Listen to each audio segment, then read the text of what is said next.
यो हो बहसको साथमा कामना सेवा विकास बैंक, प्रगतिको आधार कामना सेवासँगको कारोबार। Registration open for +2 Science Management Humanities and Law, Lumbini College. म पनि आजै नेपाल टेलिकमको एन्टी फाइबर सेवा लिन्छु। नेपाल टेलिकम, राष्ट्रको सञ्चार।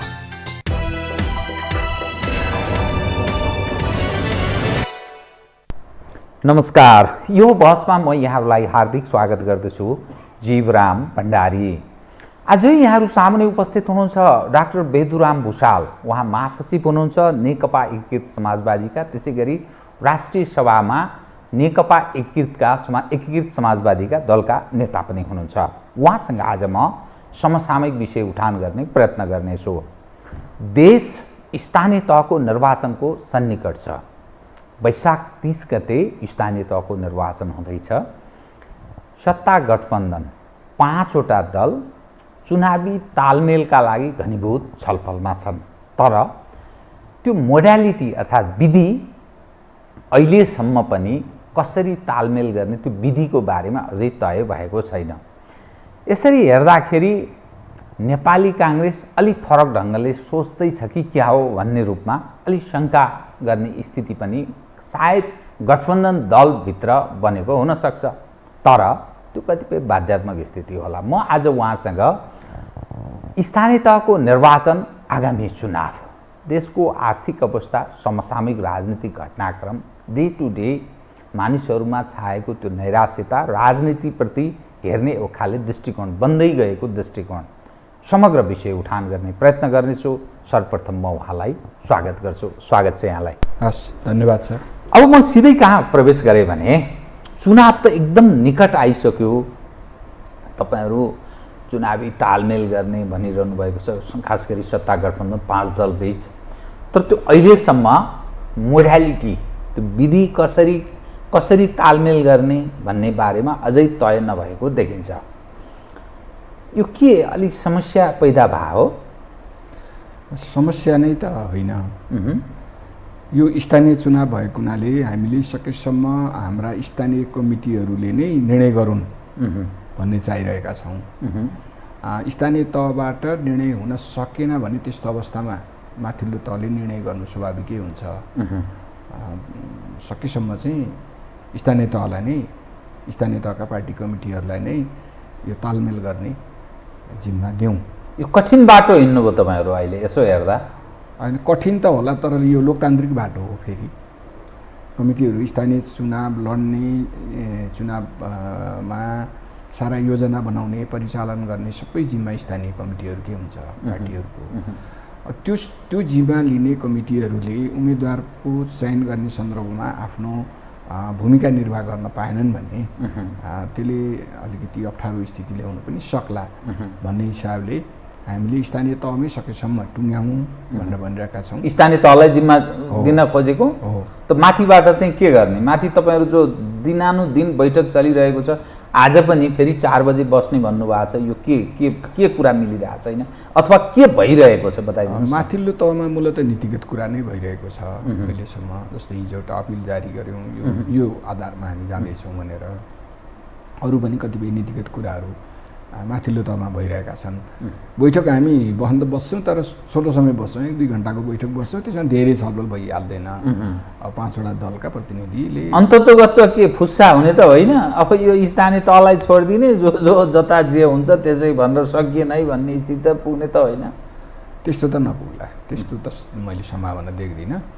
सैद्धान्तिक रूपमा, नीतिगत रूपमा चाहिँ हामी एक भएरै जान्छौँ, तर यो गठबन्धन सँगसँगै अहिलेको चुनावमा जान्छौँ भन्नेमा समस्या छैन। किनभने यो गठबन्धन बन्दाका केही निश्चित उद्देश्यहरू थिए, जस्तो संविधानको रक्षा गर्ने, लोकतन्त्रको रक्षा गर्ने र मुलुकलाई संविधानले निर्देश गरेको दिशामा अगाडि बढाउने, यी 3टा उद्देश्य बडो प्रष्टसँग रहेका थिए गठबन्धन बन्दाखेरि, र अहिले पनि ती काम गर्नुपर्ने आवश्यकता कायमै छ। त्यसो भएर हामी यी उद्देश्य पुरा गर्ने क्रममै गठबन्धनमा हामी सामेल भएका छौँ र यसका निम्ति अझै पनि हामीले गठबन्धनमा रहेर जानुपर्ने आवश्यकता छ भन्ने साझा बुझाइ छ। त्यसमा मोडालिटी, त्यो तालमेलको केही त्यस्तो अलिक सुनाइदिनुहोस् न दर्शकलाई। त्यही त, यो चाहिँ सैद्धान्तिक अवधारणामा हामीले गठबन्धनमा जाने कुरा गरेका हौँ। त्यसले गर्दाखेरि यहाँले અહીં भन्नुभयो जस्तो तालमेल भन्ने फुस्सा हुने त नहोला, मैले त्यस्तो सम्भावना देख्दिनँ। मोडालिटीका सन्दर्भमा अहिले हामी छलफलमै छौँ। विभिन्न खालका मोडालिटीको छलफल चलिरहेको छ। जस्तै एउटा चाहिँ अघिल्लो चुनावमा प्राप्त मतलाई आधार मान्ने कि भन्ने छ। त्यसो गर्दाखेरि अरू त ठिकै हो, तर हाम्रो नेकपा एकीकृत समाजवादीको मत कति त भन्नेमा अलि ठ्याक्कै त्यो त तथ्याङ्क त मिलाउनु त नसकिने स्थिति भयो। हामीले चाहिँ भनेका छौँ आधा एमाले प्राप्त गरेको आधा मत चाहिँ हाम्रो धारणा छ। अरू पार्टीहरूले चाहिँ त्यसलाई अलि सहजतापूर्वक स्वीकार्न गाह्रो मान्नु भएको छ। अब के आधारमा स्वीकार्ने भन्नुहुन्छ होइन? अनि हामीले भन्छौँ हाम्रो साङ्गठनिक आधार हो, त्यसका आधारमा त यसलाई चाहिँ स्वीकार गरेर जाँदाखेरि सजिलो हुन्छ भन्छौँ। यस्ता केही कुराहरूमा सामान्य बुझाइमा फरक भएको हुनाले ठ्याक्कै यही मोडालिटी भन्नेमा अझै पुगिसकेका छैन, निष्कर्षमा पुग्नु भएको छैन। अब छिटै पुग्नुपर्छ भन्ने छ। तथापि अब कतिपय मानिसले के पनि भन्न थाले भने जस्तो केपी शर्मा ओली नेकपा एमालेका अध्यक्ष, उहाँ स्वयंले पनि हिजो कतै सार्वजनिक कार्यक्रममा यो सत्ता यो सरकार स्थानीय तहको चुनाव सार्ने षड्यन्त्रमा लागेको छ, उहाँले सार्वजनिक रूपमा दिएको अभिव्यक्ति हो। कतिपय आम संसारहरूमा पनि यो कुराको चर्चा छलफल हुने गर्छ। चुनाव नहुन सक्ने सम्भावना पनि छैन, त्यस्तो सम्भावना छैन। बरु मलाई के लाग्छ भने यो चुनाव सार्ने चाहना एमालेलाई छ कि भन्ने मलाई किन लागिरहेको छ भने उसले निर्वाचन आचार संहिता मान्दिन भनेर लिखित रूपमा निर्वाचन आयोगमा निवेदन दिएछ। त्यसो भन्न वास्तवमा यो निर्वाचन आयोगमा दर्ता भएको पार्टीले नमिल्ने हो। लिखित रूपमा उसले जारी गरेको, किनभने जारी गर्नुभन्दा अगाडि उसले चाहिँ सबै पार्टीहरूले त्यो आचार संहिता पठाएर यसमा तपाईँहरूको केही सुझाव छन् भने पठाउनुहोस् भनेर भनेको छ होइन। हामीले कतिपय सुझाव पठाएका पनि छौँ, हाम्रा सुझाव अनुसार कति काम भयो भएन फरक कुरा होला, तर पारित त गरेको छ, उसको अधिकार क्षेत्रको कुरा हो। त्यसलाई मान्दिन भनेर लिखित रूपमा यो बुँदा मान्दिन भनेर चाहिँ पठाएको छ एमाले निर्वाचन आयोगलाई। अब त्यो यदि निर्वाचन आयोगले यो आचार संहिता लागू गर्न नसक्ने भने उसले निर्वाचन कसरी गराउँछ? त्यो कारणले पो निर्वाचन सर्ने हो कि? बरु यो पाटो चाहिँ देखिन्छ होइन, निर्वाचन सार्न खोजेको एमाले चाहिँ बरु चाहन्छ निर्वाचन सार्न चाहन्छ, किनभने यो गठबन्धन पछाडिको के कारण के हुन सक्छ भन्ने बुझाइ गठबन्धनसँग सामना गर्ने आँट छैन, त्यस कारणले उसले चाहिँ सार्न चाहेको हो कि भन्ने मलाई चाहिँ लागिरहेको छ। किन त्यो दिएको कारणले ओलीजी के भन्छन् भने मसँग अर्थात् एमालेसँग भिड्ने एक्लै भिड्ने क्षमता नभएकाले मिलेका छन्, त्यसैले हामी त्यो सबभन्दा बलियो छौँ भन्छ। होइन, त्यो त उहाँको चाहिँ आफ्नो कमजोर स्थितिलाई बलियो देखाउने त चरित्र नै हो उहाँको। त्यो अब त्यसलाई कसैले विशेषता पनि भन्छन्, मैले उहाँको यो चाहिँ यो ट्रिकी चरित्र भन्छु, ट्रिकी चरित्र भन्छु होइन। यो अङ्ग्रेजी शब्द नेपाली के हुन्छ भन्न सकिनँ मैले, त्यो हो उहाँको। त्यस कारणले उहाँ त्यसो गर्नुहुन्छ। जब उहाँ कमजोर हुनुहुन्छ त्यसपछि उहाँले सबैभन्दा बलियो भनेर देखाउनुहुन्छ। उहाँको विगतको इतिहासलाई पनि हेऱ्यो भने त्यो प्रष्ट हुन्छ होइन। अहिले उहाँले त्यही गरिरहनु भएको छ, कमजोर हुनुभएको छ। कमजोर भएपछि उहाँले चाहिँ त्यो कमजोरीलाई ढाकछोप गर्नका निम्ति अनेकौँ खालका त्यस्ता अभिव्यक्तिहरू दिनुभएको छ। र यो चुनाव सार्ने सन्दर्भमा पनि उहाँहरू आफै चुनाव सार्न चाहनुभएको छ। त्यस कारणले निर्वाचन आयोगलाई पत्र दिनुभएको छ, हामी यो मान्दैनौँ तेरो आचार संहिता भनेर होइन, तर अरूलाई चाहिँ सार्न खोजेछन् भनेर आरोप लगाउनुहुन्छ। इमान्दारीपूर्वक गठबन्धन दलहरू बीच चुनावी तालमेल भयो भने देशव्यापी रूपमा कति प्रतिशत तपाईँहरूलाई उपलब्धि लाभ प्राप्त हुन सक्छ? मूलत 5 दल बीच 5 दलले कति प्रतिशत प्राप्त गर्न सक्छ र त्यसमा नेकपा एकीकृत समाजवादीलाई कति प्रतिशत उपलब्धि प्राप्त हुन सक्ला भन्ने आश गर्नुभएको छ? तपाईँलाई बुझाइ होला नि, पार्टीको एउटा महत्त्वपूर्ण महासचिव हुनुहुन्छ, त्यस कारण रिपोर्टिङ देशभरिको मैले यो आम दर्शकलाई सेयर होस् भन्न चाहेको। अहिले हामीले त्यसरी हेरेका छैनौँ कति प्रतिशत लाभ हानि हुन्छ त्यसरी सर्वे भएको त्यसरी गरेको सर्वे पनि गरेका छैनौँ, त्यसरी हामीले हेरेका पनि छैनौँ। र अहिलेको हाम्रो चाहिँ यो गठबन्धनबाट जाने भन्ने धारणा खासमा मैले अहिले भनेको हाम्रा जुन गठबन्धन बन्दाखेरिका लक्ष्य उद्देश्यहरू थिए, संविधानको रक्षा गर्ने, लोकतन्त्रको रक्षा गर्ने र मुलुकलाई संविधानले निर्देश गरेको दिशामा अगाडि बढाउने भने यी तीनटा कुरामै केन्द्रित भएर हामीले यो गठबन्धन गर्न खोजेको। यसो गर्दाखेरि हाम्रा यी उद्देश्य पुरा गर्ने क्रममा कहीँ लाभ होला कहीँ हानि होला, त्यो विषय चाहिँ प्रमुख विषय होइन। प्रमुख विषय भनेको मुलुकको यत्रो लामो सङ्घर्षबाट प्राप्त गरेका जुन उपलब्धिहरू छन् नि, संविधान, लोकतन्त्र र समाजवादको दिशामा मुलुकलाई अगाडि बढाउने भन्ने यी मूल उपलब्धि हुन् भन्ने ठान्छु म। यी मूल उपलब्धिको रक्षा र विकासका निम्ति अगाडि बढ्नुपर्ने यति बेलाको मुख्य आवश्यकता हो। त्यो रक्षा किन खतरा कोबाट छ र? खतरा त यो जसरी संविधानलाई मिचेर प्रतिनिधि सभाको विघटन गरियो त्यति बेला सायद तपाईँ र मेरो बिचमा एउटा संवाद भएको थियो होला जस्तो लाग्छ मलाई। त्यो त यसलाई समाप्त पार्नकै निम्ति गरिएको हो नि। ओलीजीबाट खतरा छ। ओलीजी र अन्य कतिपय शक्तिहरू जो यो उपलब्धिलाई रुचाउनन्, किनभने ओलीजी गणतन्त्र ल्याउने पक्षमै हुनुहुन्थ्यो, त स्थापित इतिहास हो होइन। अरू कतिपय शक्तिहरू छन् जो गणतन्त्र ल्याउने पक्षमा थिएनन्। पार्टीभित्र बोल्दा पनि उहाँ त्यसरी बोल्नुहुन्थ्यो, किनभने तपाईँ त पार्टीको सिनियर लिडर पनि हुनुहुन्थ्यो। तत्कालीन नेकपा एमालेका बेलैमा पनि ओलीजी चाहनुहुन्थेन 62-63 को मुभमेन्ट। एकदमै त्यो गणतन्त्रको कार्यनीति पास गर्ने बेलामा भयङ्कर ठुलो बहस भएको थियो हाम्रो बिचमा। म पनि एउटा बहसकर्ता मध्येमै थिएँ होइन। गणतन्त्रको नारा लिएर जानुपर्छ भन्ने पक्षमा उभिएको एउटा दृढतापूर्वक उभिएकै मान्छे थिएँ म। त्यसमा उहाँ पक्षमा हुनुहुन्थेन। उहाँ निकटका केही साथीहरूले फरक मात्रै लेख्नु भएको थियो। उहाँले आफूले चाहिँ लेख्नु भएन, किनभने उहाँ त ट्रिकी खालको कुरा गर्नुहुन्छ, म भन्दैछु नि होइन। उहाँले चाहिँ त्यस्तामा फस्ने काममा चाहिँ जोगिन खोज्नुहुन्छ, तर दृष्टिकोणको हिसाबले भने उहाँ त्यसको विपक्षमै हुनुहुन्थ्यो। त्यसको विपक्षमै उहाँले वकालत गर्नुभएको थियो। अहिले गणतन्त्रको नारा दिएर जानु हुँदैन भन्नेमै हुनुहुन्थ्यो। यो कार्यनीति पास गरेर जानु हुँदैन भन्नेमै हुनुहुन्थ्यो। र पछि त्यसैलाई उहाँले चाहिँ यो गोरुगाडाको संज्ञा दिएर बोल्नुभयो होइन। गोरुगाडा चढेर अमेरिका पुग्ने जस्तै हो यो गणतन्त्रको आन्दोलन भन्ने त बाहिर भन्नुभएको छ सार्वजनिक रूपमा। बाहिर त्यति भन्ने मान्छेले भित्र कति बोलेको होला भन्ने आफै अनुमान गर्न सक्नुहुन्छ नि त्यहाँले। किनभने यो पक्षमा उहाँ हुनुहुन्थेन र पछि पनि उहाँले त्यसलाई सबल बनाउने काम गर्नु भएन, त्यसलाई कमजोर बनाउने नै काम गर्नुभयो। चुनावकै बेलाको पनि कुरा गर्नुहुन्छ भने राप्रपासँग तालमेल गर्ने पार्टीको नीति थिएन। पार्टी त गत चुनावमा राप्रपासँग तालमेल गर्ने पार्टी नीति थिएन। तर त्यो नीतिका विपरीत उहाँले चाहिँ झापामा राप्रपासँग तालमेल गरेर राप्रपाको भोट लिएर जित्नुभएको। यो त यथार्थ हो नि।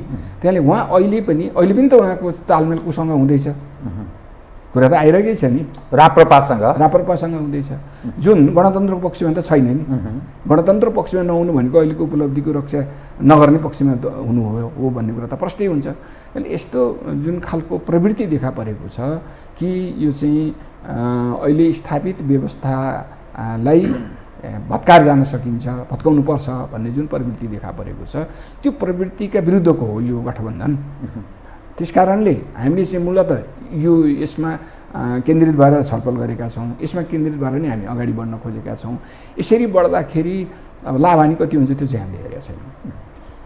तपाईँ स्वयंको यसो व्यवहार, तपाईँको चरित्र, तपाईँको आदत, तपाईँ असल हुनुहुन्छ पर्सनली, व्यक्तिगत रूपमा सबै हिसाबले तपाईँलाई प्रश्न उठाउने ठाउँ छैन डाक्टर बेदुराम भुषाललाई। तर जुन खालको राजनीतिको एउटा उद्देश्य हुन्छ नि, त्यसका विचार हुन्छन्, सैद्धान्तिक पक्ष हुन्छन्, अनि त्यो वादका कुरा हुन्छन्। यी सबै हेर्दाखेरि तपाईँहरूको काङ्ग्रेससँगको यो सहयात्रा तालमेल, अब यसो मूलतः हेर्दा नेपालका कम्युनिस्टहरूको प्रतिस्पर्धा, राजनीतिक प्रतिस्पर्धा काङ्ग्रेससँग र राप्रपाले बोकेको विचारसँग छ मूलतः।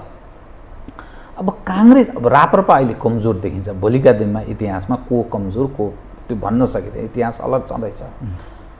त त्यो काङ्ग्रेससँग तपाईँको यत्रो फन्डामेन्टल डिफ्रेन्सेस छ, विचारका हिसाबले तपाईँहरू एकदम धेरै टाढा हुनुहुन्छ। त्योसँग तालमेल गर्नुको अर्थ के प्राप्तिका लागि तालमेल गरेको ल बताइदिनुहोस् त।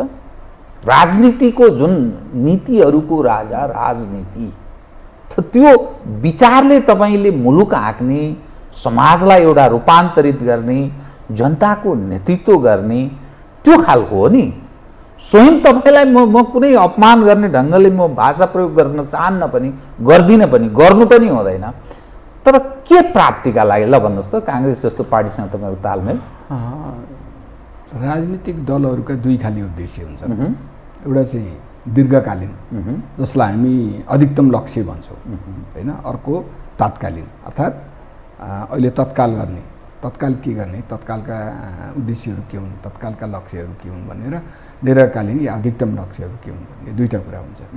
दीर्घकालीन रूपमा या अधिकतम लक्ष्यका हिसाबले हेर्दाखेरि यहाँले भन्नुभएको ठिकै हो, काङ्ग्रेस र हाम्रो बिचमा आधारभूत रूपमै भिन्नताहरू छन्। काङ्ग्रेसले भन्ने समाजवाद र हामीले भन्ने समाजवाद एउटै होइन, प्रष्टि कुरा हो। तर अहिले तात्कालिक हिसाबले हाम्रा चाहिँ नि लक्ष्यहरू, हाम्रा उद्देश्यहरू चाहिँ नि मिलेका छन्। यो तात्कालिक लक्ष्य उद्देश्यका सन्दर्भमा हामीले सहकार्य गरेको, जस्तो मैले अहिले चर्चा गरेको, यो संविधानको रक्षा गर्ने, अहिलेको लोकतन्त्रको रक्षा गर्ने र संविधानलाई पूर्ण रूपमा कार्यान्वयन गर्ने सन्दर्भमा त काङ्ग्रेस र हामी त एकै ठाउँमा छौँ। हिजो हामीले सँगै एकै ठाउँमा बसेर यो संविधान निर्माण गरेका हौँ र यो संविधान अनुसार चल्नका निम्ति अहिले हामी सहमतिमै छौँ। त्यो सहमतिमा भएका र यो काम गर्नुपर्ने आवश्यकता हो, यति बेला यो हाम्रो आवश्यकता पनि हो र हाम्रो दायित्व पनि हो भनेर हामी एक ठाउँमा छौँ। विगतमा पनि हामीले यसो गरेर नै आएका छौँ। जति बेला हामी पञ्चायतका विरुद्ध लड्दै थियौँ त्यति बेला पनि काङ्ग्रेस र हाम्रो बिचमा त यी भिन्नताहरू त छँदै थिए, सैद्धान्तिक भिन्नताहरू त थिए। तर त्यति बेलाको लक्ष्य चाहिँ काङ्ग्रेसको पनि पञ्चायतलाई फाल्नु थियो, हामी कम्युनिस्टहरूको पनि पञ्चायत फाल्नु थियो। त्यस सन्दर्भमा हामी मिल्यौँ। जबसम्म मिलेनौँ तबसम्म पञ्चायत कायमै रह्यो, पञ्चायती व्यवस्था। जब हामी मिलेर आन्दोलन गऱ्यौँ त्यसपछि त्यसलाई फाल्न सकियो। पछिल्लो कालमा जब चाहिँ बहुदलीय व्यवस्था यहाँ आएको थियो, त्यो व्यवस्थाभित्र जब सङ्कटहरू देखा पर्न थाले, समस्या देखा पर्न थाले, त्यति बेला फेरि राजा नै भन्ने होला। अब राजा चाहिँ नि प्राविधिक हिसाबले भए पनि बनेका हुनाले ज्ञानेन्द्र शाहलाई उहाँले चाहिँ जसरी कदम चाल्नुभयो नि, जुन ढङ्गले सम्पूर्ण शक्ति आफ्नो हातमा लिने गरी अगाडि बढियो, त्यसका विरुद्धमा फेरि एकजुट हुनुपर्ने आवश्यकता देखा पर्यो। त्यति बेला हामी काङ्ग्रेस कम्युनिस्ट सबै एक ठाउँमा उभियौँ।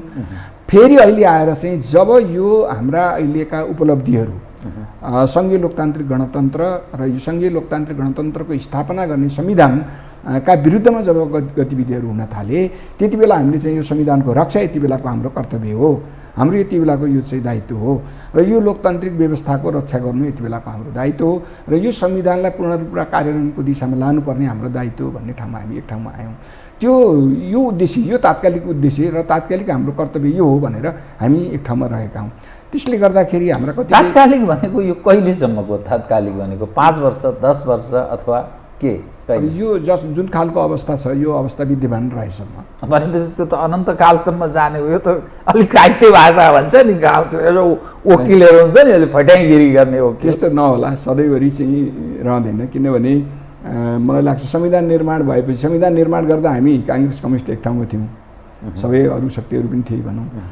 संविधान निर्माण भएपछि प्रतिस्पर्धामा गयौँ नि, होइन? प्रतिस्पर्धामा गएको थियौँ। प्रतिस्पर्धाबाट आइसकेपछि जो मान्छे प्रधानमन्त्री बने उनले चाहिँ पार्टीको नीतिअनुसार यो मुलुकलाई अगाडि लाने कोसिस गरेका हुन्थे भने सायद यो नयाँ परिस्थिति उत्पन्न हुने थिएन। जब संविधानकै विरुद्धमा गतिविधि सुरु गरियो अथवा संविधानलाई मिचेर जब प्रतिनिधि सभाको विघटन गरियो, त्यो भनेको यो व्यवस्थाको विरुद्धकै कदम थियो। त्यो भइसकेपछि त फेरि यो व्यवस्था जोगाउनका निम्ति एक ठाउँमा आउनुपर्छ। हामी प्रतिस्पर्धा हिजो चुनावमा गरेको भए पनि हामी अहिले एक ठाउँमा आउनुपर्छ भनेर हामी एक ठाउँमा आयौँ। फेरि नयाँ परिस्थिति सृजना होला केही अवधिपछि, त्यसपछि हामी फेरि प्रतिस्पर्धामै हुन्छौँ। कतिपय मानिस भन्छन् समय बडा बलियो हुन्छ, कुनै त्यस्तो समय आउनेछ, लामो समय हामीले प्रतीक्षा गर्नुपर्ने छैन। नेपालका कम्युनिस्टहरू, कम्युनिस्ट हौँ भन्नेहरू एक ठाउँमा फेरि उभिनेछन्। यो अहिले ईर्ष्याको भाव मात्रै प्रकट हो भन्छन्। के त्यो सम्भावना छ तपाईँहरू र ओलीजीहरू एक ठाउँमा उभिने, चुनावमा जसरी अहिले काङ्ग्रेससँग सहयात्रा गर्नुभएको छ, अथवा तपाईँहरूको त भोलि एउटै पार्टी बन्न सक्ने सम्भावना पनि कुरा गर्छन्, त्यस्तो केही छ? अहिले तत्काल त म त्यो सम्भावना देख्दिनँ पार्टी एकता हुने कसैसँग पनि ओलीजीहरूसँग मात्रै होइन अरू हामी सहकारीमै रहेका पार्टीहरूको बिचमा पनि तत्कालै पार्टी एकता नै हुने सम्भावना म देख्दिनँ। बृहत कम्युनिस्ट एकता हुने होइन, बृहत कम्युनिस्ट एकताका निम्ति पहल गर्ने कुरा हामी सबैले भन्छौँ, हामी पनि गर्छौँ, तर त्यो एकता के का आधारमा भन्ने प्रश्न यति बेला हाम्रो सामु छ। बृहत भन्छौँ के अर्थमा बृहत हो, एकता गरिसकेपछि कसरी जाने भन्ने कुरा स्पष्ट नभइकन गर्दा समस्या हुँदो रहेछ। जस्तो विगतको एमाले र माओवादीको एकता र विभाजन भयो, त्यसबाट चाहिँ एउटा तितो अनुभव नै हामीले प्राप्त गरेका छौँ। त्यसबाट एकता गर्ने छिटै फेरि भत्किने खालको एकता गर्नुको कुनै पनि अर्थ छैन। एकता गर्ने भने दीर्घकालसम्म टिक्ने एकता गर्नुपर्छ र त्यसका निम्ति आधार निर्माण गरेर मात्रै गर्नुपर्छ भन्ने बुझाइ हाम्रो छ।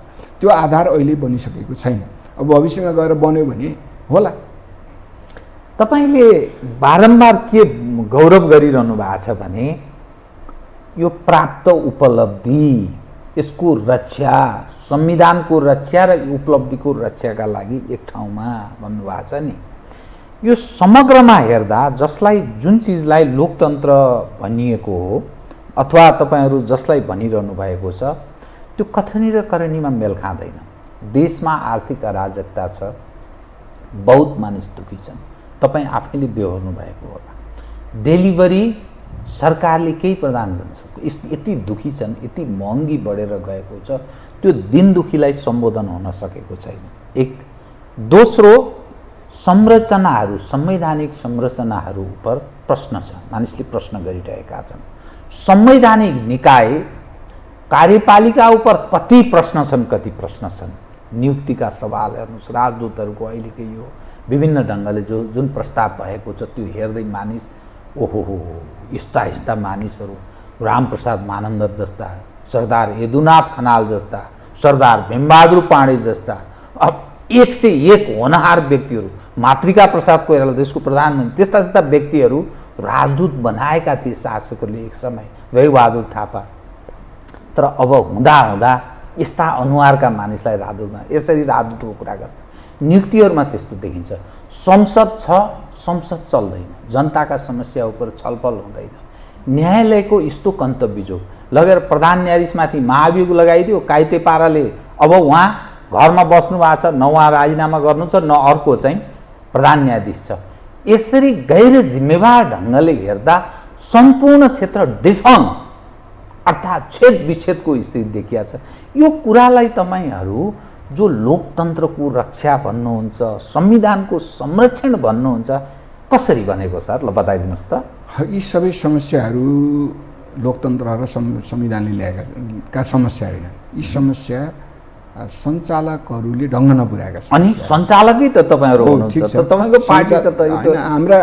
हाम्रा कति कमजोरी छन्, हामी चाहिँ म त स्वीकार गर्न तयार छु होइन। हामीले कमी गरेका छौँ, कमजोरी गरेका छौँ भने, तर जसले गरेको त्यो ठाउँमा केन्द्रित भएर प्रहार गर्नुपर्छ भन्ने मेरो मान्यता। सबैलाई एकै ठाउँबाट हेर्नुहुन्न हुँदैन होइन। र यो चाहिँ यो समस्यालाई व्यवस्थाको समस्याको रूपमा हेर्ने होइन कि व्यक्तिको समस्याको रूपमा हेर्ने र ती बेठिक ढङ्गले काम गर्ने व्यक्तिहरूलाई कसरी पाखा लगाउन सकिन्छ भनेर हेरियो भने यो पार लाग्ने विषय हुन्छ होइन। यो त व्यवस्था खराब हो भनेर जाने त हामी व्यवस्थाका निम्ति कति लडाइँ गर्ने? यो त संसारभरि चलेको व्यवस्था हो नि त लोकतान्त्रिक व्यवस्था भनेको। हामीले के नयाँ कुनै ल्याउन सक्ने हो भने त चर्चा गरिबो, छलफल गरिबो, होइन भने यो लोकतान्त्रिक व्यवस्थालाई कसरी जनमुखी बनाउने, कसरी जनसेवी बनाउने, कसरी यसलाई चाहिँ पारदर्शी बनाउने, कसरी यसलाई विधिसम्मत बनाउने, यो व्यक्तिको प्रभावलाई कसरी कमजोर पार्ने भन्नेमा जानुपर्छ भन्ने मलाई लाग्छ। र यति बेला मैले देखिएको एउटा मुख्य समस्या भनेको आत्मकेन्द्रित व्यक्तिवाद हो। सबैमा छ, सबै पार्टीका नेता, सबै पार्टीको नेतामा मात्रै होइन, राजनीतिक क्षेत्रमा मात्रै होइन, सबै क्षेत्र, प्रशासनिक क्षेत्रमा पनि छ, सामाजिक क्षेत्रमा पनि छ, यो चाहिँ यो नागरिक समाज भन्ने क्षेत्रमा पनि छ। जहाँसुकै भन्नुहोस्, मलाई लाग्छ तपाईँहरूको सञ्चार जगतमा पनि नभएको होइन होला होइन। सबै ठाउँमा मलाई लाभ हुन्छ भने जे गरे पनि हुन्छ भन्ने खालको जुन प्रवृत्ति छ, यो घातक प्रवृत्ति हो।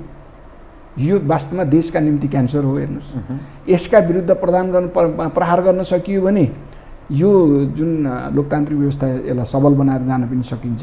यसलाई चाहिँ नि जनताको सेवा गर्ने व्यवस्थाको रूपमा लिएर जान सकिन्छ, विकास गरेर जान सकिन्छ। अब त्यसो गर्न सकिएन भने फेरि पनि हामी व्यवस्थाकै निम्ति लड्ने हो, फेरि पनि शासन प्रणालीकै निम्ति लड्ने हो भने कति समय लड्ने हो? सधैँभरि त्यही लडाइँ मात्रै गर्ने हो कि के गर्ने हो भन्ने प्रश्न पनि उठ्छ। अब मेरो बुझाइमा अहिले हामीले जुन खालको शासन प्रणाली अथवा राज्य प्रणाली स्थापना गरेका छौँ यसलाई जनमुखी बनाएर जान सकिन्छ।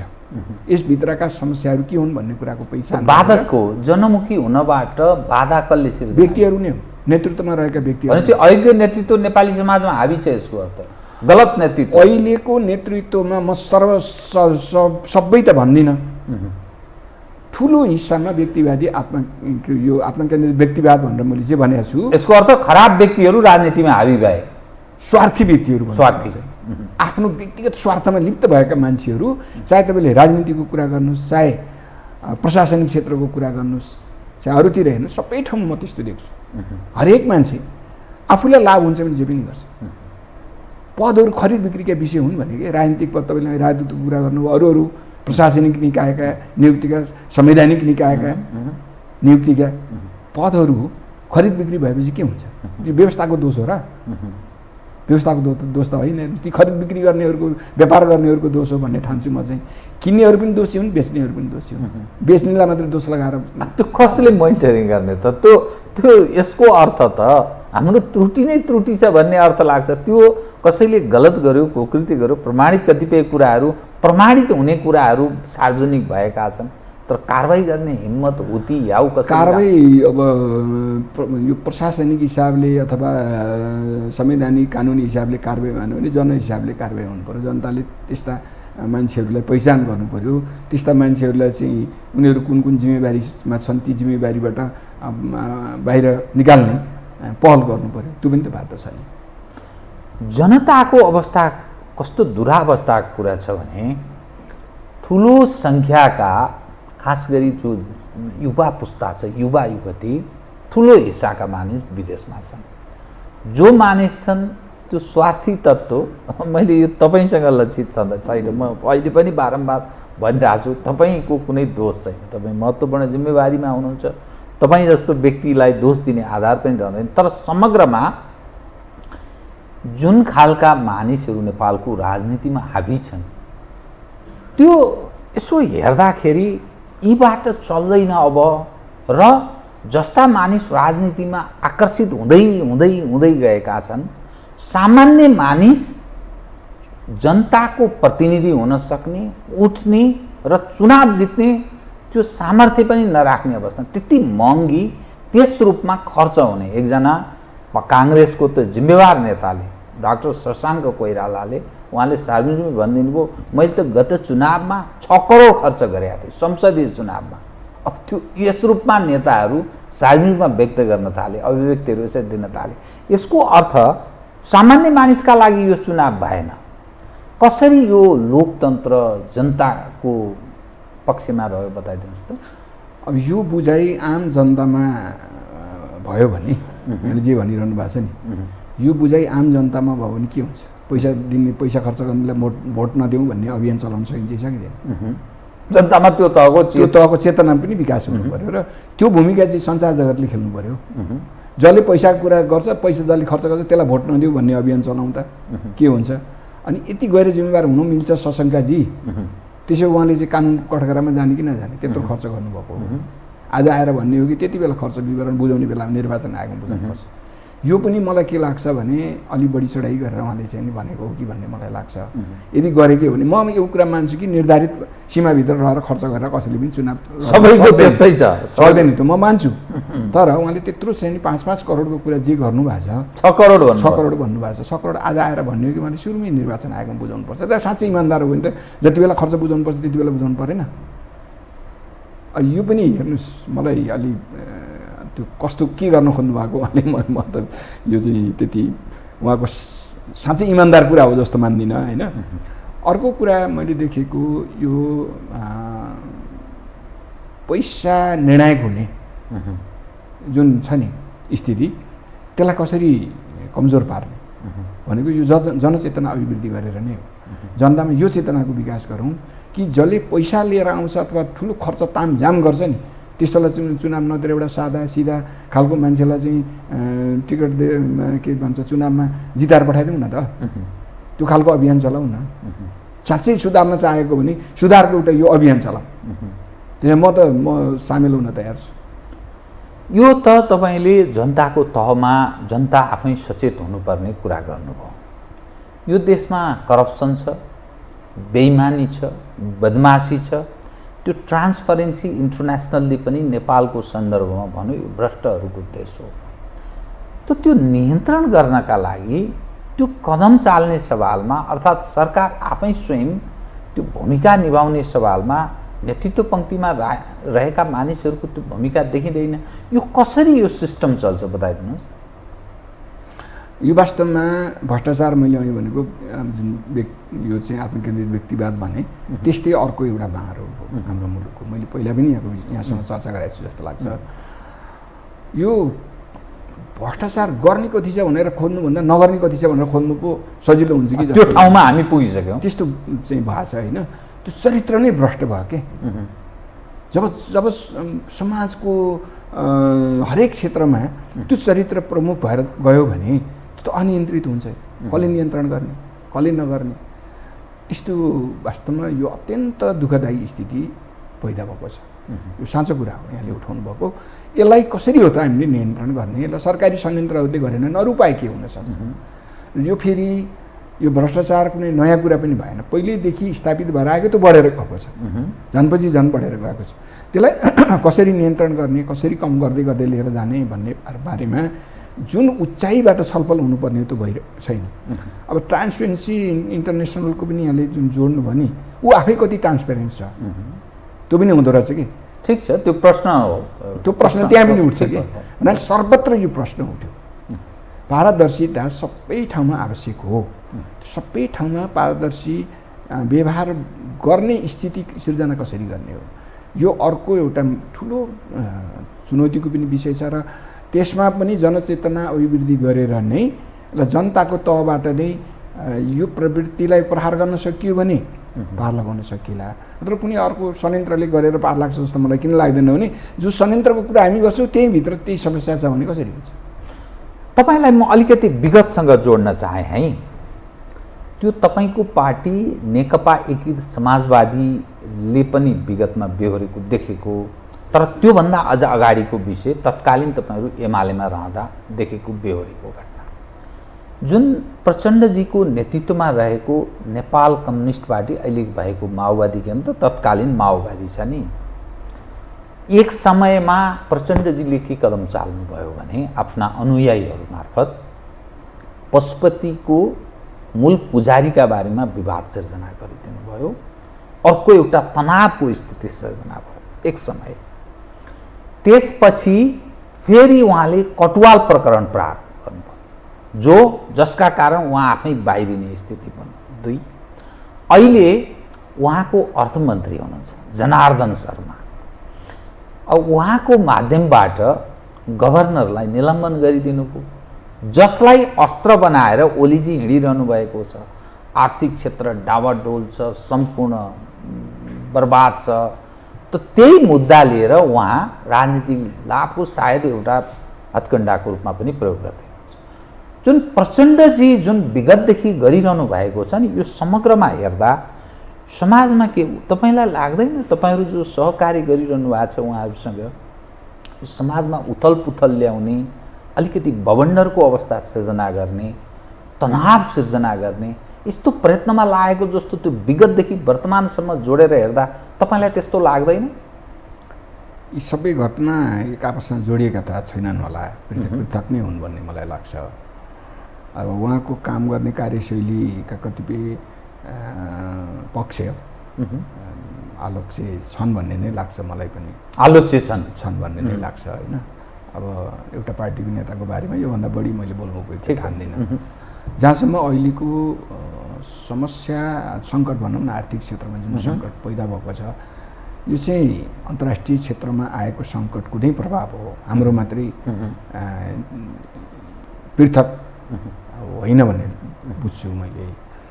तैपनि हामीले यसको समाधानका निम्ति कस्ता कदम चाल्ने हो भन्ने बारेमा पनि जुन तहको छलफल गम्भीरतापूर्वक हुनुपर्थ्यो गठबन्धनभित्रैको कुरा गर्ने भने पनि त्यहाँ राम्रोसँग यस विषयमा सल्लाह भएन, छलफल गरिएन र यो चाहिँ यो निर्णय अर्थमन्त्रीको मात्रै पनि होइन, यो निर्णय क्याबिनेटले गरेको छ।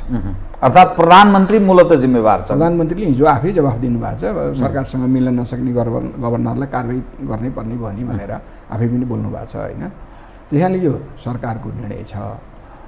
यो समस्या अहिले आर्थिक क्षेत्रमा जुन खालको सङ्कट आउँदैछ र आइरहेको छ र आउँदैछ भन्ने छ, यसका बारेमा गम्भीरतापूर्वक छलफल गरेर यसको निकास कसरी दिन सकिन्छ भनेर चाहिँ जानुपर्ने थियो, कसरी कदम चाल्ने भनेर जानुपर्ने थियो एउटा सहमतिका साथ। र यसमा त कतिपय त्यस क्षेत्रका विज्ञ मान्छेहरूसँग बसेर अन्तर्क्रिया गरेर पनि जानुपर्थ्यो होला जस्तो लाग्छ मलाई।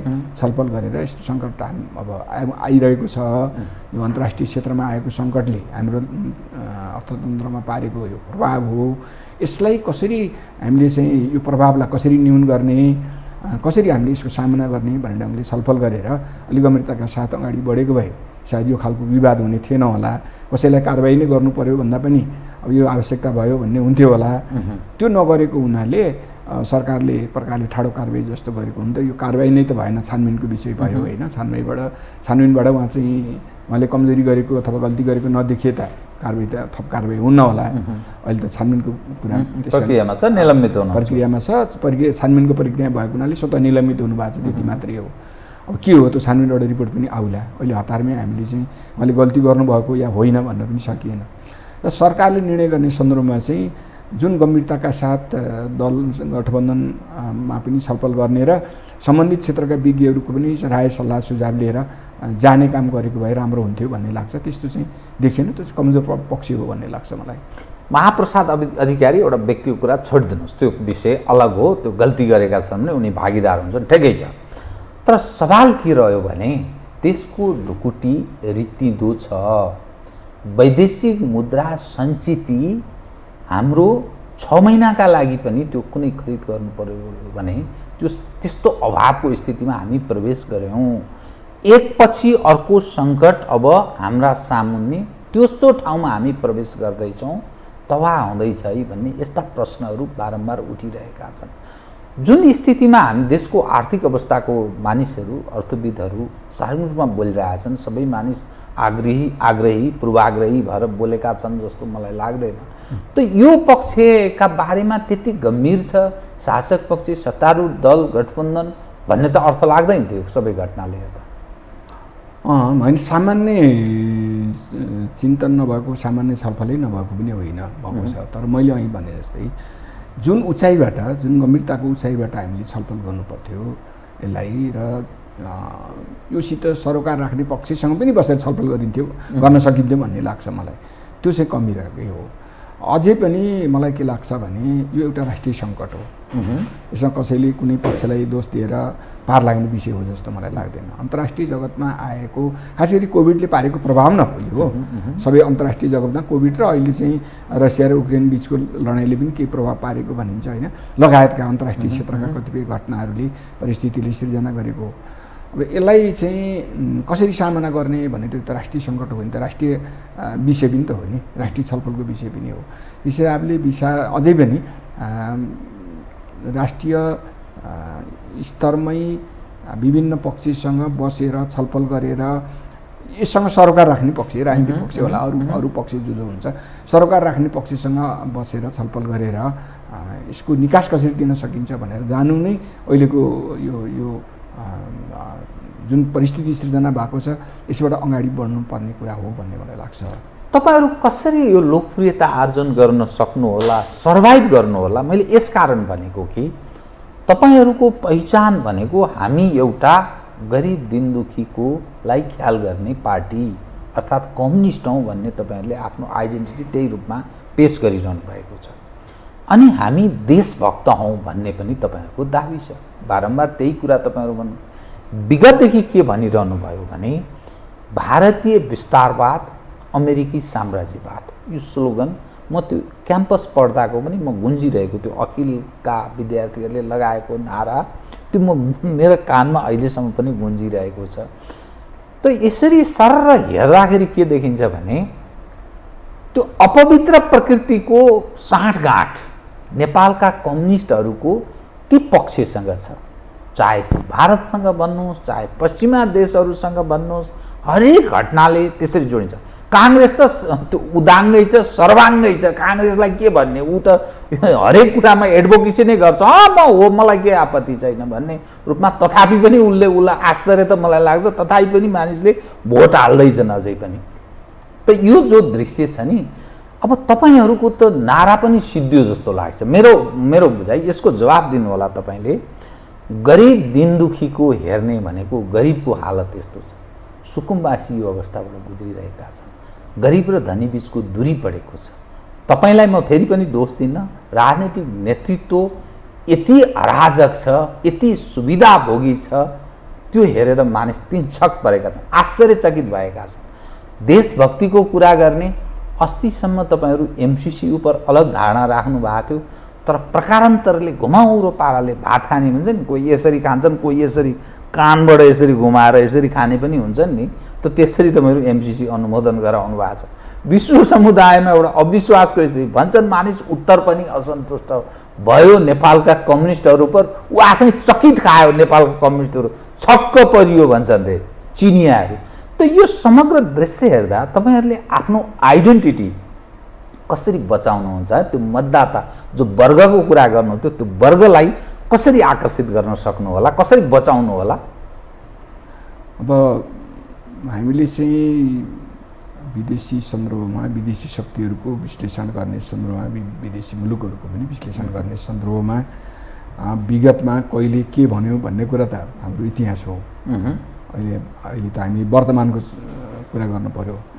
वर्तमानमा हामीले भनेको कुरा के हो भन्दाखेरि, हामी सबै मुलुकहरूसँग समभाव राख्छौँ, हामी कतै पनि संलग्न हुँदैनौँ। अझ खास गरिकन सैनिक सङ्गठनहरूमा त हामी कतै संलग्न हुँदैनौँ। हाम्रो पञ्चशीलका सिद्धान्तमा आधारित असंलग्न परराष्ट्र नीति मूल हो भन्ने कुरामा हामी विगतदेखि नै, फेरि जति बेला यहाँले भन्नुभयो जस्तो साम्राज्यवादी शक्ति या चाहिँ विस्तारवादी शक्ति भनेर विभिन्न मुलुकलाई भनिरहेको बेला पनि हामीले यो कुरा पनि भनिरहेका थियौँ, पञ्चशीलमा आधारित असंलग्न परराष्ट्र नीतिको पक्षमै थियौँ हामीहरू।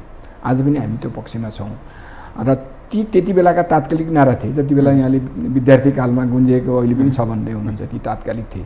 अहिले पछिल्लो कालमा आएर हामीले ती नाराहरू छोडेको त धेरै वर्ष भइसकेको छ। किन छोड्नु भयो? विगतमा गल्ती गरेर? अब होइन, तात्कालिक विषय हुँदो रहेछ नाराहरू भनेको, तात्कालिक भ्रम सिर्जना गर्न खोजे, आकर्षित गर्न खोजे कति, होइन त्यो चाहिँ अब त्यति बेलाको बुझाइअनुसारको कुरा हो।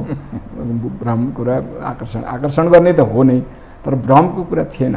त्यति बेला हामीले त्यही बुझाएको थियौँ, त्यही गऱ्यौँ भन्ने लाग्छ मलाई। आजको हाम्रो आवश्यकता भनेको अहिलेसम्मका उपलब्धिहरूको रक्षा कसरी गर्ने र यसको थप विकास कसरी गर्ने, मूल्यलाई अगाडि कसरी लाने भन्ने नै हो।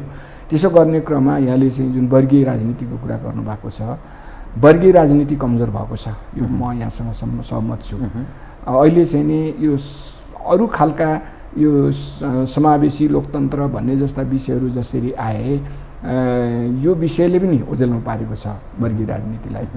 अब कामको सन्दर्भमा राज्य सत्ताले जनताको सेवा गर्ने सन्दर्भमा कमजोर वर्गलाई, सबैभन्दा तल्लो वर्गलाई प्राथमिकता दिएर जानुपर्ने आवश्यकता हो। त्यो चाहिँ गर्न सकिएन। हाम्रो यो संविधान निर्माण पछिको सरकारसँगको अपेक्षा त्यही थियो। त्यो नभएको कारणले नै हाम्रो चाहिँ नि अन्तर्विरोध बढेर गएको एउटा पक्ष हो। म चाहिँ कसरी हेर्छु भने, संविधान निर्माण हुनुभन्दा अगाडिका सरकारले गरेको काम र संविधान निर्माण भइसकेपछि निर्वाचनबाट आएको सरकारले गर्ने काममा धेरै ठुलो भिन्नता हुनुपर्थ्यो, गुणात्मक भिन्नता हुनुपर्थ्यो। किन संविधान निर्माण गर्नुभन्दा अगाडि त खास बेलामा खास खालका मुख्य दायित्व थिए। शान्ति प्रक्रिया टुङ्गाउने बेलामा त्यही काम मुख्य थियो, संविधान निर्माण गर्ने बेलामा त्यही काम मुख्य थियो। जति बेला माओवादी चाहिँ चर्को द्वन्द्वमा थियो, माओवादी युद्धमा थियो र यहाँ चर्को द्वन्द्व थियो, त्यो बेला त्यो द्वन्द्वलाई कसरी न्यूनीकरण गर्ने, कसरी उनीहरूलाई शान्ति प्रक्रियामा ल्याउने भन्ने विषय थियो। यता चाहिँ ज्ञानेन्द्र शाहले प्रतिगमनकारी कदम चालिसकेपछि त्यसलाई कसरी परास्त गर्ने भन्ने थियो। खासका बेला खास उद्देश्य थिए नि, खास काम गर्नुपर्ने थियो। त्यो बेलाका सरकारहरूले तिनै काममा केन्द्रित हुनु पर्थ्यो। तर संविधान निर्माण भएपछिको निर्वाचनबाट आएको सरकारको एउटै मात्रै मूल काम थियो, त्यो भनेको विकासको गतिलाई अगाडि बढाउने। त्यो काम चाहिँ त्यो बेलाको सरकारले गर्न सकेन, गर्न नसकेको मात्रै होइन, गर्न चाहेन। त्यस कारणले विवाद उत्पन्न भयो र त्यो विवादले आजको परिस्थिति सृजना गरेको छ। साँच्चै यहाँले भन्नुभएको त्यो मार्मिक पक्ष जुन छ कि गरिब वर्गका निम्ति जसरी काम गर्नुपर्थ्यो त्यो गर्न सकिएन। गर्ने त सरकारले हो, फेरि सरकारभन्दा बाहिर रहेर त हामी सरकारमा गयौँ भने गर्छौँ भन्ने नै हो। गर्ने भनेको सरकारमा गएको बेलामा हो, सरकारमा गएको बेलामा कम्युनिस्ट पार्टीको त्यति बलियो सरकार भएको बेलामा नगरेको हुनाले नै समस्या उत्पन्न भएको। अब अहिले आएको यो गठबन्धनको सरकार चाहिँ त कमजोरी छ हेर्नुहोस्, त्यति यसले गर्न सक्दैन, यसबाट धेरै आश गर्ने ठाउँ रहेन, धेरै आश गर्ने ठाउँ छैन। म चाहिँ धेरै आश गर्दिनँ। त किन यसलाई लम्ब्याइरहनु छ? चाँडोभन्दा चाँडो चुनावमा जानुहोस् न, स्थानीय तहको चुनाव सक्नुहोस्। के शेरबहादुरको नेतृत्व तपाईँहरूलाई आफैलाई पनि अनिजी, अप्ठ्यारो, लाजमर्दो होइन? त्यो पनि गरौँला, किन हात्तिनु पर्यो? अब स्थानीय चुनाव पहिला सकौँ, किनभने पहिला त स्थानीय चुनाव नै आएको छ। हामीले त भनेको छौँ, यहाँलाई थाहा छ नि, हामी 3वटै तहको चुनाव एकैचोटि गरौँ। यो चाहिँ अलिकति स्थानीय तहको चुनावलाई चाहिँ 6 महिना पछाडि लैजाउँ, सङ्घीय र प्रदेशको चुनावलाई 6 महिना अगाडि ल्याउँ, बिचमा गएर सबै चुनाव एकैचोटि गरौँ, सकिन्छ भनेको थियो। यसो गर्दाखेरि चुनाव खर्च घट्ने कुरा पनि थियो। हामीले त्यसमा यत्रो अर्थतन्त्रमा यत्रो सङ्कटको कुरा गर्छौँ, हामी चुनावमै कति खर्च हुँदैछ होइन? यो सबै पक्षमा अब धारणा त राखिन्छ, तर हाम्रै धारणा मात्रै सबै हुँदैन, निर्णायक हुँदैन, अरूका पनि धारणा चाहे अनुसार मात्रै हुँदो रहेछ राजनीति होइन? त्यो कुरा हो। त्यो के आधारमा किन भोट दिने आम जनताले, खास गरी तपाईँहरूलाई भन्न खोजेँ कि मैले, के चिजका लागि भोट दिने? काङ्ग्रेसको दाबी एक खाले होला, हामी लोकतान्त्रिक लोकतन्त्रवादी हौँ।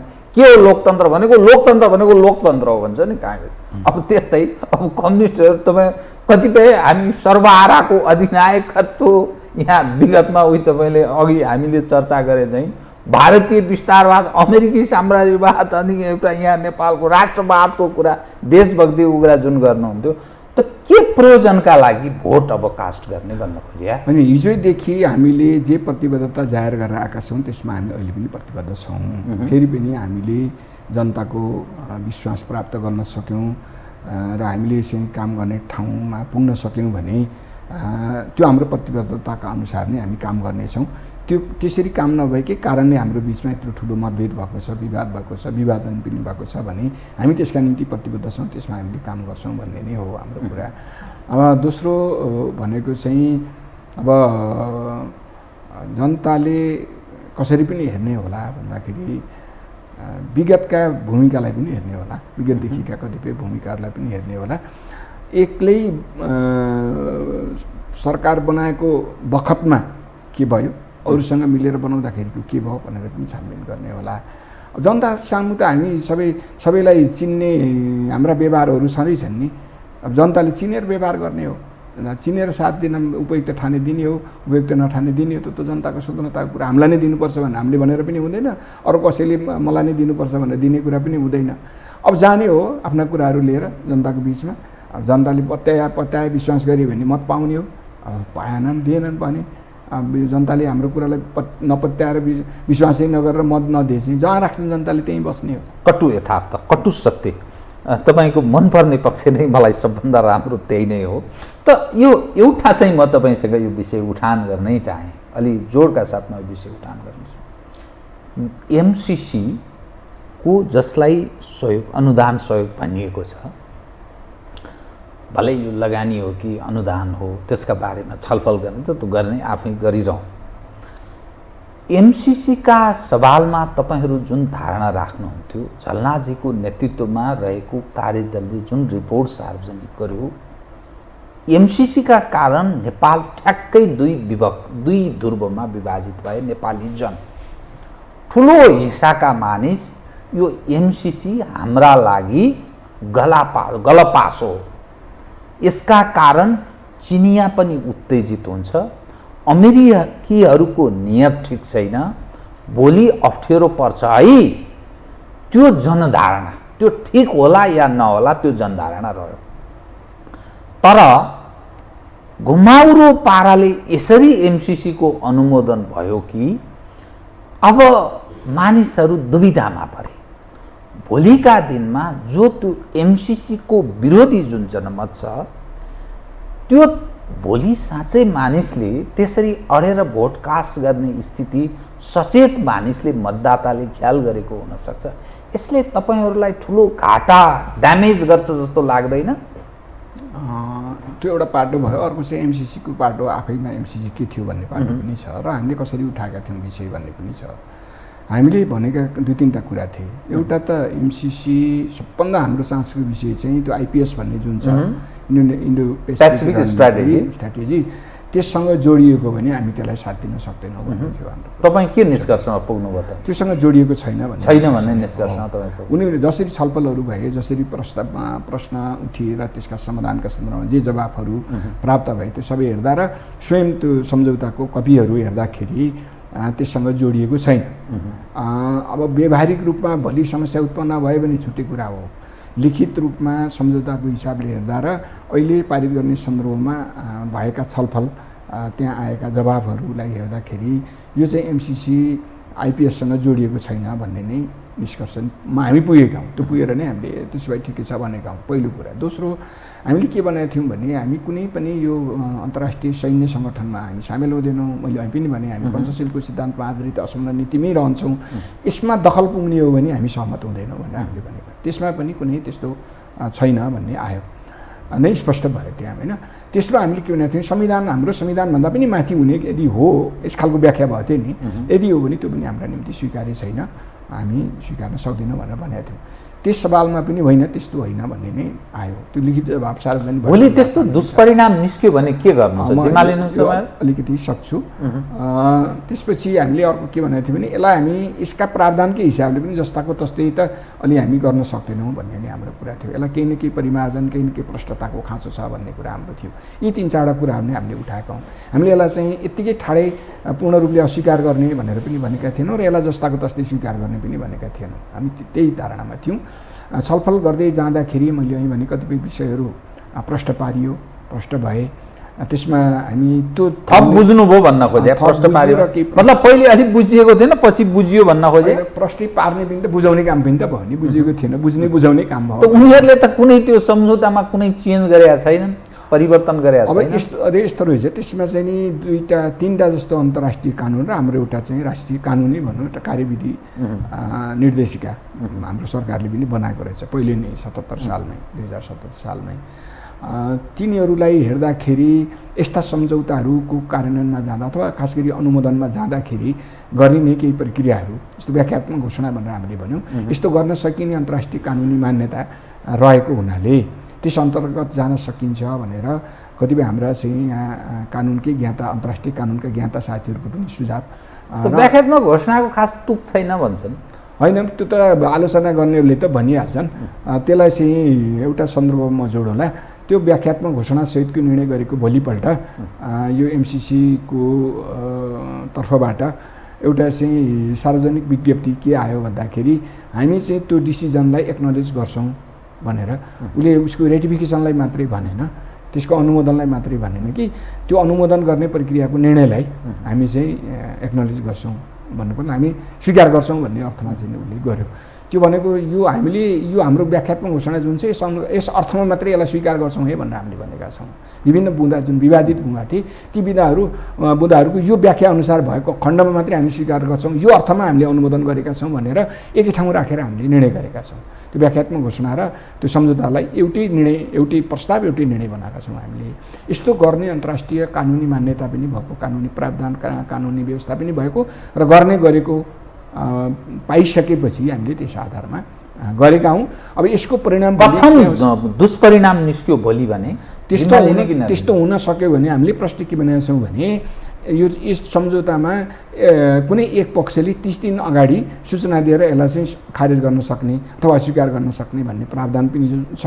भोलि यो हामीले यो व्याख्यामा भनिएको भन्दा अन्यथा भयो भने हामी त्यही गर्नेछौँ भनेर पनि भनेका छौँ। हामी 30 दिन पहिले सूचना दिएर यसलाई चाहिँ अस्वीकार गर्नेछौँ अथवा यसलाई खारेज गर्नेछौँ, यो सम्झौता भङ्ग गर्नेछौँ भन्ने समेतको व्याख्या त्यहाँ छ। यदि भोलि त्यस खालका समस्याहरू आए भने हामीले यसलाई हाम्रो बिचको यो जुन एकता छ नि यसका बारेमा त त्यहाँ एक प्रकारले सर्वसम्मति जस्तै भयो, 4-5 जना मान्छेहरूले मात्रै अलिकति फरक मत राख्यो। अन्तिममा त अब एमालेवालाहरूले चुप लागेर मौनम सम्मति लक्षणम भन्ने ड्रामा एउटा गरेर भोलिपल्ट बाहिर आएर चाहिँ सबभन्दा बढी आफू त्यसको पक्षमा रहेको भनेर चाहिँ पत्रकार सम्मेलन गरेर सुनाइयो भनेपछि त यो त लगभग एक प्रकारले सर्वसम्मति जस्तो बन्यो नि त्यो त्यसलाई अनुमोदन गर्ने क्रममा यही चाहिँ जसरी यसलाई हामीले चाहिँ एकरूप भएर अनुमोदन गरेका छौँ त्यसै अनुसार भोलि यसमा कुनै समस्या आयो भने यो समस्यालाई हामीले त्यो तरिकाबाट पनि पन्छाउन सक्ने त्यसमा प्रावधान छ। 30 दिन पहिले सूचना दिएर यसलाई भङ्ग गर्न सक्ने प्रावधान छ र त्यस अनुसार गरिनेछ है भन्ने पनि घोषणा गरिएको छ। त्यसरी यसलाई यो अनुमोदन गर्ने काम गरिएको हो। हस्, धन्यवाद। यहाँलाई पनि धन्यवाद छ। आदरणीय दर्शकवृन्द, उहाँ हुनुहुन्थ्यो डाक्टर बेदुराम भुषाल, महासचिव नेकपा एकीकृत समाजवादी तथा नेकपा एकीकृत समाजवादीको राष्ट्रिय सभा दलका नेता पनि हुनुहुन्छ। म सहित मेरो सम्पूर्ण युनिटलाई कार्यक्रमबाट बिदा दिनुहोस् र यो टेलिभिजन हेर्दै रहनुहोला। नमस्कार।